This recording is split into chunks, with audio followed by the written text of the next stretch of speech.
અહેમદાબાદ મિત્ર ન્યૂઝની ટોપ 10 ખબરોમાં આપનું હાર્દિક સ્વાગત છે। અમદાવાદમાં અંધારપટ સાથે ધોધમાર વરસાદ। અમદાવાદમાં કાળા ડિબાંગ વાદળોથી અંધારપટ છવાયો। વાદળછાયા વાતાવરણ વચ્ચે બપોર બાદ ધોધમાર વરસાદ શરૂ થયો હતો। શહેરના ચાંદખેડા, થલતેજ, એસજી હાઈવે, મકરબાગ, સરખેજ સહિતના વિસ્તારમાં વરસાદ વરસી રહ્યો છે। ભારે વરસાદને પગલે રોડ પર પાણી વહેતા થતા વાહન ચાલકોને હાલાકીનો સામનો કરવો પડ્યો છે। હાથડી જવા મુદ્દે ફરી એક સ્ટુડન્ટે બીજાને ધમકી આપી।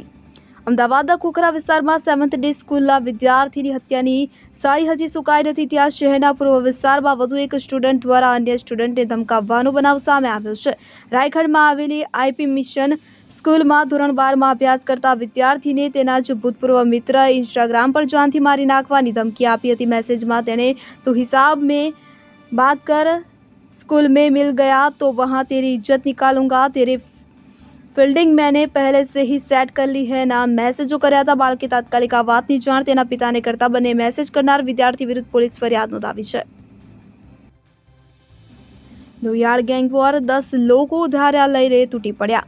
અમદાવાદ શહેરમાં પોલીસનો ડર જ રહ્યો ન હોય તેમ ગુનેગારો બેફામ બન્યા હોય તેમ લાગી રહ્યું છે। દેશના સુરક્ષિત શહેર પૈકીના એક અમદાવાદના કાગડાપીઠ વિસ્તારમાં ચાલી રહેલી ગેંગ વોરમાં યુવકનું અપહરણ કરીને તેની ઘાતકી હત્યા કરવામાં આવી છે। 22 ઓગસ્ટના રોજ રોડની વચ્ચે જ 10 થી વધુ લોકો ધાર્યા જેવા ઘાતક હથિયારો સાથે એક યુવક પર તૂટી પડ્યા હતા। થોડા સમય પહેલા યુવકના ભાઈ પર જ્યાં હુમલો થયો હતો એ જ સ્થળે યુવકની જારમાં હત્યા કરવામાં આવી હતી।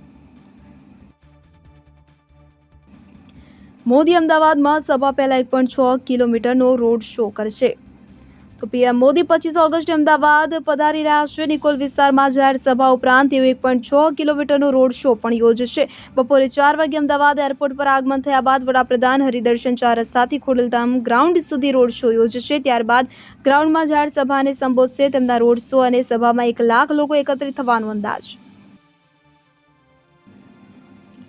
સરકાર હત્યારાઓને તેમની औकात નહીં બતાવે તો હિન્દુ બતાવશે। અમદાવાદ શહેરની 7th ડે સ્કૂલ પાસે થયેલી સગીની હત્યાને લઈને વેપારીઓ અને સમગ્ર સમાજમાં ભારે રોષ ફેલાયો છે। આ ઘટનાના વિરોધમાં અને મૃતક સગીને શ્રદ્ધાંજલિ આપવા માટે આજે જન આક્રોશ વાળી મંડળ સંઘર્ષ સમિતિ દ્વારા શ્રદ્ધાંજલિ કાર્યક્રમનું આયોજન કરવામાં આવ્યું હતું। વીએચપીના કેન્દ્રીય મંત્રી ધર્મેન્દ્ર ભાવિનીએ આક્રોશ સાથે જણાવ્યું હતું કે આ નયનની હત્યા નથી પરંતુ સમગ્ર હિન્દુ સમાજની અસ્મિતાની હત્યા છે। સરકાર હત્યારાઓને તેમની औकात નહીં બતાવે તો હિન્દુ સમાજ તેમને તેમની औकात બતાવશે। વડાપ્રધાનના કાર્યક્રમ માટે એસટી વિભાગની તૈયારી।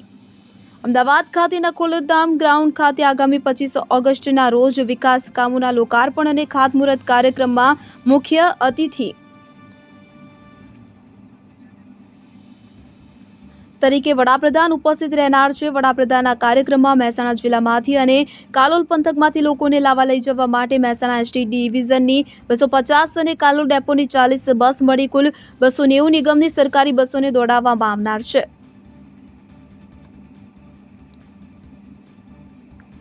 ત્રણ શંકાસ્પદ સિરિયન નાગરિકની અટકાયત, 3 ફરાર।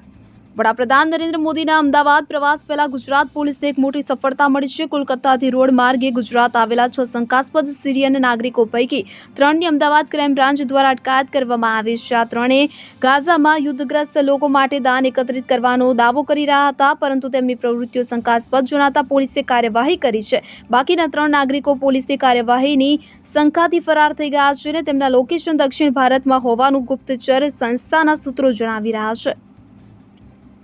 રાજ્યમાં 1315 ટ્રાફિક પોલીસની સીધી ભરતી કરાશે। તો રાજ્યમાં ટ્રાફિક પોલીસની સીધી ભરતીને લઈને મહત્વના સમાચાર સામે આવ્યા છે। ગુજરાત હાઈકોર્ટ દ્વારા અમદાવાદમાં રોડ ઇન્ફ્રાસ્ટ્રક્ચર સુધારવા, અકસ્માતો ઘટાડવા અને ટ્રાફિક નિયમોના પાલન અંગે ચીફ જજની બેન્ચ દ્વારા સુમોટો અરજી લેવામાં આવી હતી જેની પર આજે સુનાવણી યોજાઈ હતી। તેમાં સરકારી વકીલે જણાવ્યું હતું કે સ્ટેટ ટ્રાફિક બ્રાન્ચ દ્વારા રાજ્યમાં 1315 ટ્રાફિક કર્મચારીની જરૂરિયાત હોવાનું જણાયું છે। આગામી સમયમાં આ જગ્યા ઉપર સીધી ભરતી કરાશે કે જેની જાહેરાત બહાર પાડવામાં આવશે। 1315માંથી અમદાવાદમાં 200 ટ્રાફિક કોન્સ્ટેબલ ફાળવવામાં આવશે। અમદાવાદ આરટીઓ કચેરી 7 વર્ષે પોતાની ઇમારતમાં પાછી ફરશે। તો અમદાવાદ આરટીઓ કચેરી 25મી ઓગસ્ટ પોતાની નવીનીકરણ કરાયેલી આધુનિક ઇમારતમાં સ્થળાંતરિત થશે। હાલમાં આરટીઓ કચેરી Subhash bridge BRTS bus stand પાસે છે જે સોમવારથી કલેક્ટર કચેરીની બાજુમાં શરૂ થશે। વર્ષ 2019માં આરટીઓ કચેરીની દિવાલો અને છત જોખમી થતા ઇમારતનું નવીનીકરણ કરવા માટે સ્થળાંતરિત કરાઈ હતી। સિટી સ્ટેશન કોર્ટે લલ્લા બિહારીની જામીન અરજી ફગાવી.